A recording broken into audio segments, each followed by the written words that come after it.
Real Virginia is proudly produced by the Virginia Farm Bureau Federation. Since 1926, Farm Bureau has been working to preserve Virginia farms and our rural heritage. Visit our website at virginiafarmbureau.com.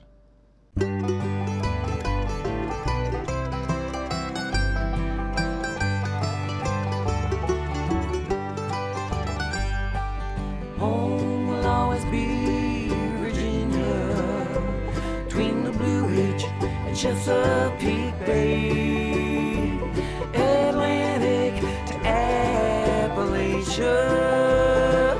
home in my heart always. Hello everyone and welcome to Real Virginia, a show about Virginia agriculture and the people who produce all the wonderful products we enjoy, brought to you by the Virginia Farm Bureau. Virginia cotton farmers are wrapping up their largest harvest in many years. Mark Viette has some great Christmas tree and holiday decorating tips, and we learn more about the agriculture economy of Carroll County in Southwest Virginia. Welcome back everyone. It is holiday season and that means it's time to decorate. And we're going to show you later on how you can use some evergreens like what I have behind me here to decorate your home for the holidays. But first let's head to southeastern Virginia, where Norm Hyde tells us that cotton is one of the last crops to be harvested. And Virginia growers are expecting a bumper crop. Each fall, snowy white fields of cotton provide a beautiful contrast to the blue skies in Suffolk, Virginia. Cotton Plains Farm has been in operation since the 1700s, and for Shelley Barlow, it's a true family operation. While she runs the cotton buggy, her husband runs the picker, and her son operates the cotton compactor, also known as a module builder. Virginia cotton growers are expecting a 90% larger crop than last year, so her whole family is very busy. Virginia really has excellent climate and soils for cotton production. We are at the very far northern edge. We have a limited number of varieties that we can use, and so maybe we have to work a little bit harder at it, but some of the conditions that we have less pests, less disease than some of the farther south areas. So year in year, I think the projected crop this year in Virginia, the average is over 1,000 pounds to the acre, which is, anybody in the country would be tickled pink to get that average. Raising cotton requires special equipment different than any other farm machinery, so growers have to be committed to raising it. It's not a crop you can just jump into easily. But Barlow says cotton's usually a dependable crop on their farm. Yields are steady from year to year, one reason they stay with it when world market prices are low. They raise about 500 acres of cotton each season, plus they raise and harvest cotton for some neighbors. This year's wet weather, followed by a dry spell, delayed the harvest some, so now that the fields are dry, it's full speed ahead. It's an interesting crop to grow because, like I said before, we're growing primarily a fiber crop, although the seed is used for livestock feed. But we're growing a fiber that, we all wear, cotton clothing, and it's very sustainable. We grow a new batch of it every year. So it's not synthesized from petroleum. It's a natural, right out of the ground fiber that we can all wear, and it's comfortable. And so we're really happy to be a part of that industry. After the cotton is harvested, it's trucked to a nearby processing plant, or gin, where the fibers are separated from the seed.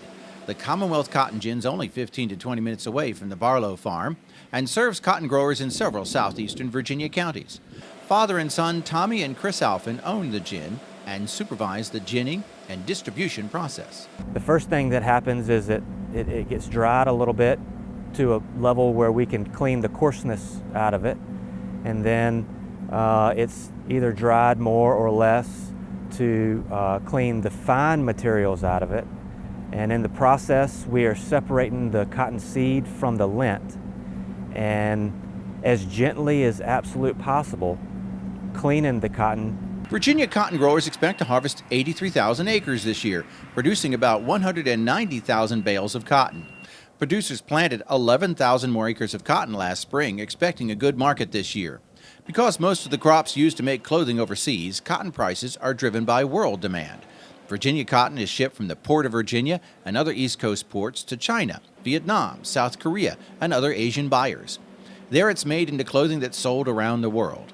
In order for Virginia cotton to bring the best price on this world market, cotton gin employees have to be extremely organized. Once it's baled and titled, or receipted as we call it, it's put into a warehouse, and there it'll be stored and categorized and separated and lotted up into truckloads based upon shipping orders sent from the folks that are buying it or responsible for shipping it. While cotton was a major crop in the Old Dominion for decades, today it's primarily grown only in the southeastern part of the state. The top cotton localities include Greenville, Isle of Wight, Southampton, Surrey, and Sussex counties, and the city of Suffolk. One reason the quality of Virginia cotton is recognized throughout the world is that cotton gin technology allows cotton lint to be cleaned and processed to optimum levels. But it all starts with a top quality crop, and that's the job that Shelley Barlow and her family enjoy the most. In Suffolk, Virginia, I'm Norm Hyde. Cotton was one of the crops planted by the Jamestown settlers in 1607, and it was a commercial crop as early as 1616. Cotton became a much more valuable crop when the cotton gin was invented in 1793 because it could be easily processed. Shortly before the Civil War, cotton was grown in larger amounts south of the James River, but the cotton economy collapsed in the early 20th century when an insect pest, the boll weevil, destroyed crops across the South. Beginning in 1978, the U.S. Department of Agriculture was working to eradicate the boll weevil in Virginia and North Carolina, and the Old Dominion was one of the first states to be declared boll weevil free in the late 1980s. I'm Mark Viette. Coming up on In the Garden, I'm going to give you some decorating tips for the holidays. Stay with us. More than 90 years ago, the Virginia Farm Bureau made a promise to our local farmers to protect and preserve a way of life they'd worked so hard to establish. Today, our insurance agents work to protect all Virginians, not just farmers. Anyone can be a Farm Bureau member and enjoy the many benefits of membership. There's a local Farm Bureau in every county of the state. We think everyone should be a friend of the farm. Visit our website at vafb.com to learn more.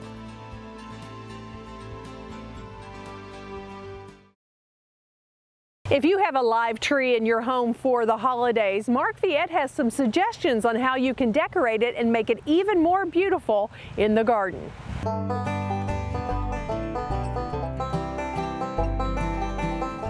Many of us use live cut trees. Many of us use artificial trees. But it is important, if you're going to use a cut tree or a live tree, that you thin it out. In most cases, they're heavily pruned. They're pruned each and every year, so they're nice and full.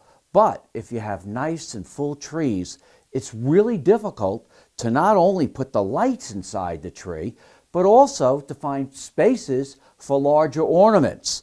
And in this tree here, this is a Fraser fir, I had to come in and remove about 1/3 of all the growth.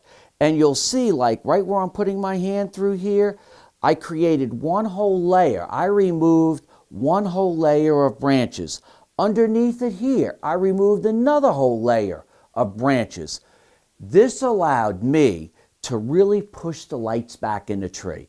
You don't want the lights at the edge of the branches. You want the lights inside so they twinkle. So when you put the lights on, as you walk around the tree or as you look at the tree, the lights sort of twinkle inside. You really have to get those lights inside the tree as far back as possible.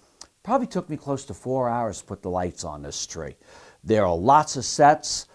There's probably 15 or 16 sets of 150 lights each. And by thinning it out, you have great branch strength, and then you have room for all your ornaments to hang, as you see here. With this Fraser fir, we wanted the appearance of snow, but just a gentle dusting of snow, not a heavy, deep snow.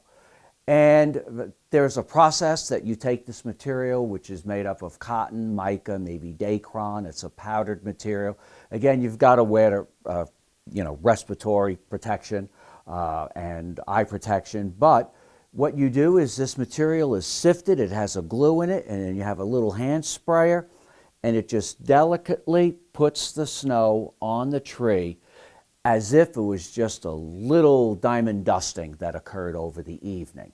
Again, with this tree, we had to thin it out. We have taken out a whole third of this tree. Now, we used the greens we took out of the tree in other arrangements, or at the base of the tree. But again, you want to be able to see through some of the branches, so we took out whorls of branches here, here, here, here, and here.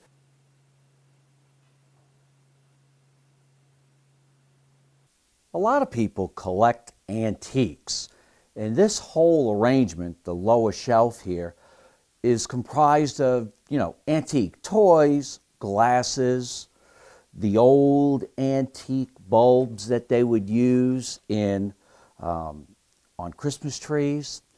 And nowadays, there's a lot of lookalikes. You can buy what looks to be antiques, and or you can actually go to the antique stores and search out some of the antiques. I personally have collected from my dad some of the old antique, I call them, postcards.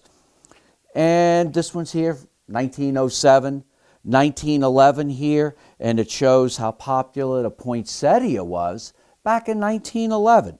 So there are different types of collecting you can do. You can collect old ornaments, and this is an old light that was used in a light set. That's kind of neat.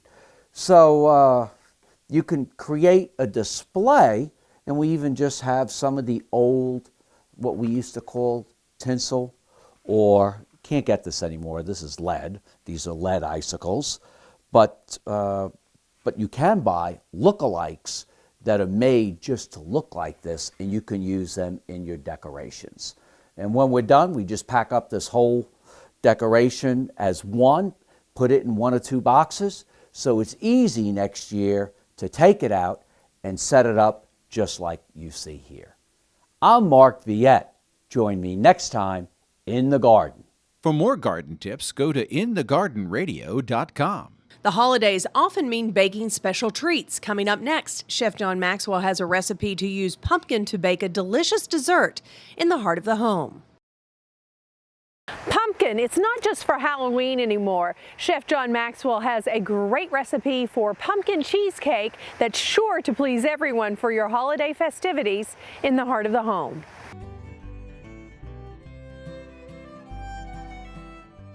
Hi, welcome to the Heart of the Home.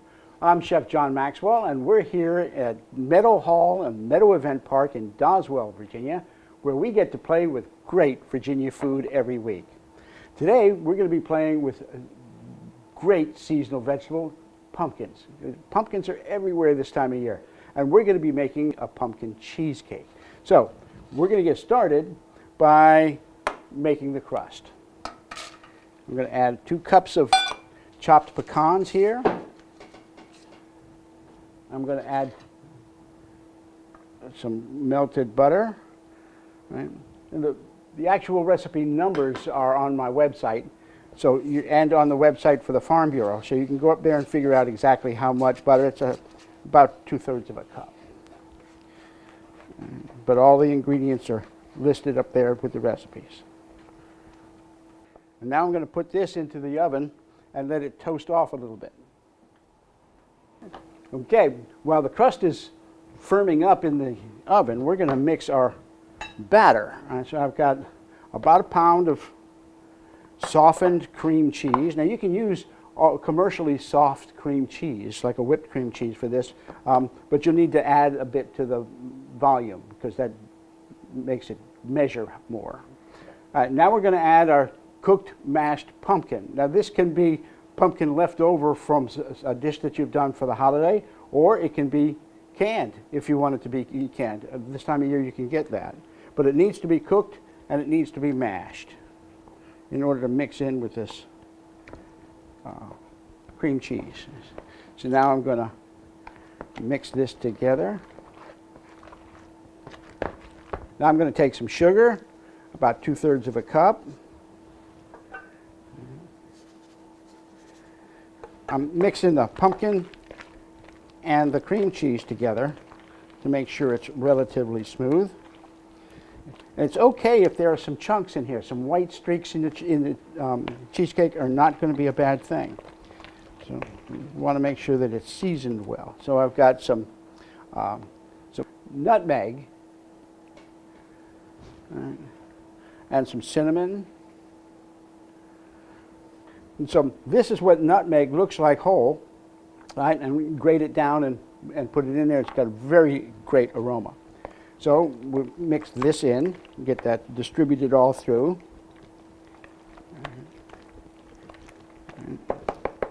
Now we're going to add 3 eggs, 3 whole, grade A, large eggs. Let me get this out of the way.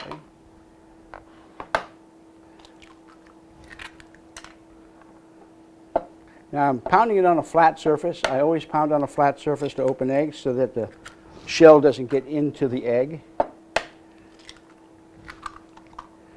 And now I'm going to pop the yolks and stir this in there. Okay, now this is smooth enough so I can use a whisk again.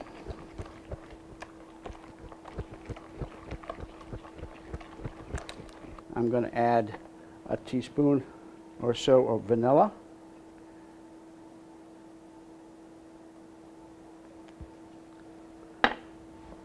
Mix that in. Okay, you can see there's still some lumps in here, and that's okay. I'm going to get the crust out of the oven now.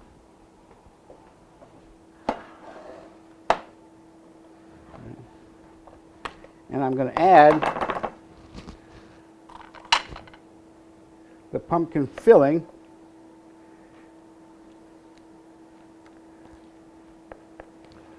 to the crust. Now, you don't have to do it while it's hot. You can let the crust sit for as long as you need to, but it isn't going to hurt to do it right away.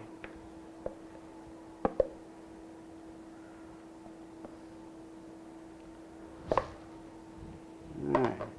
So now we've got the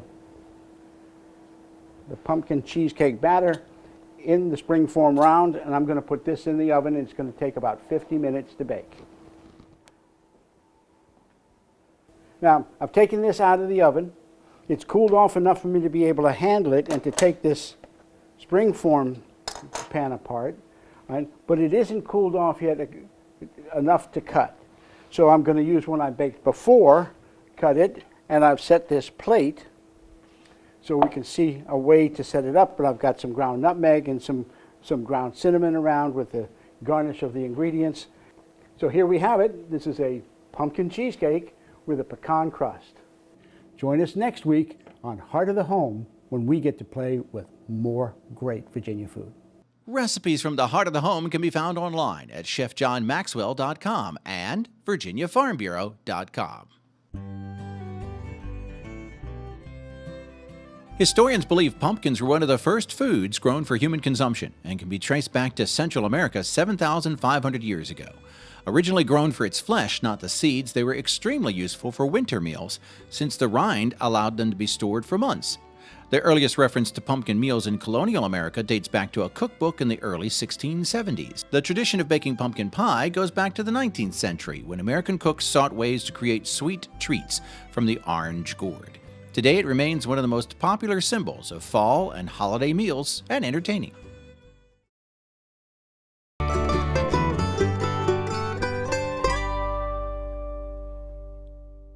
Earlier in our program, we showed you a recipe using pumpkins as a delicious dessert. In our monthly County Agricultural Close-Up, Dave Miller tells us that pumpkins are the top crop for Carroll County, but they've got a lot of competition.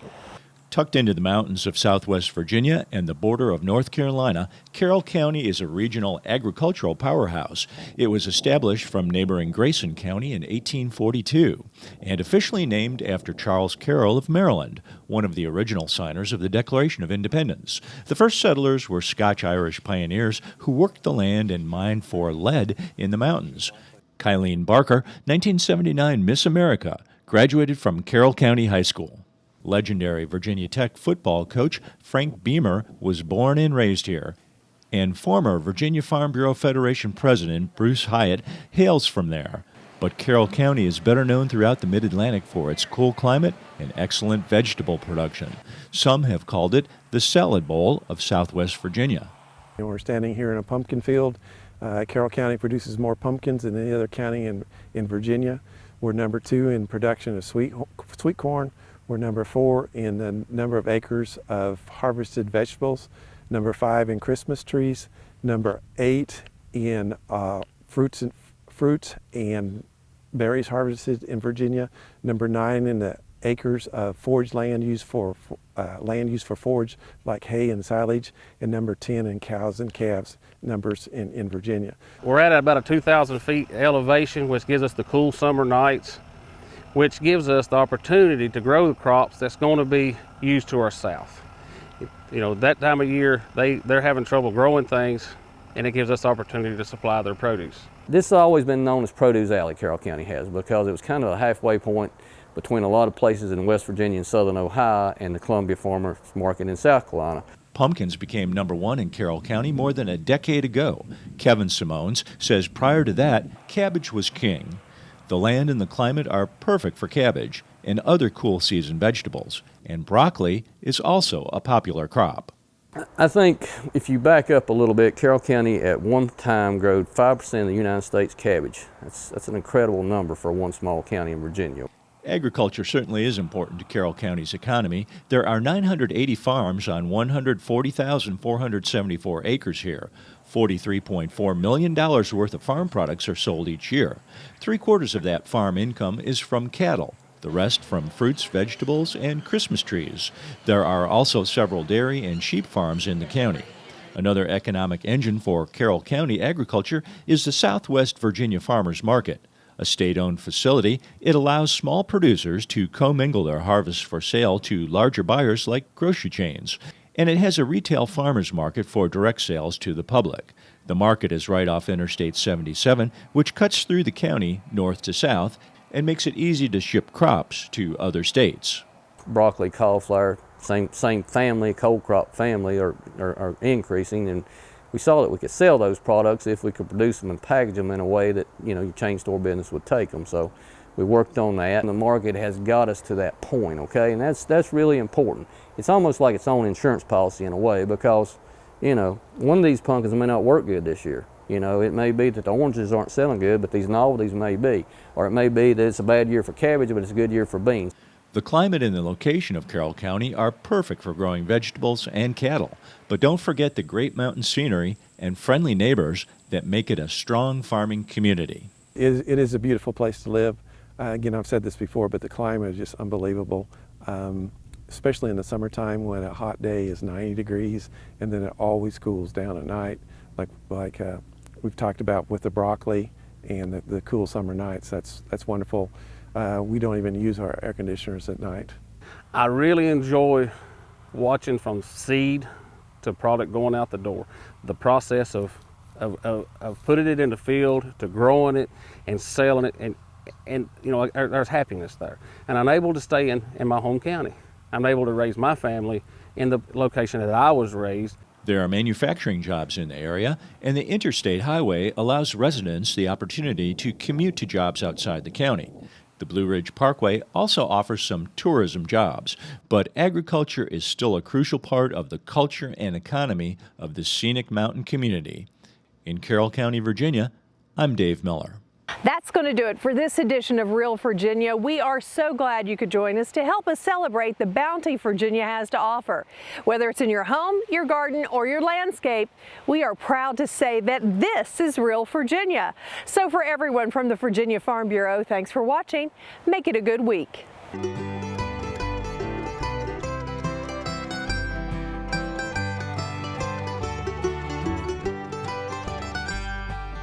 Home will always be Virginia, between the Blue Ridge and Chesapeake Bay, Atlantic to Appalachia.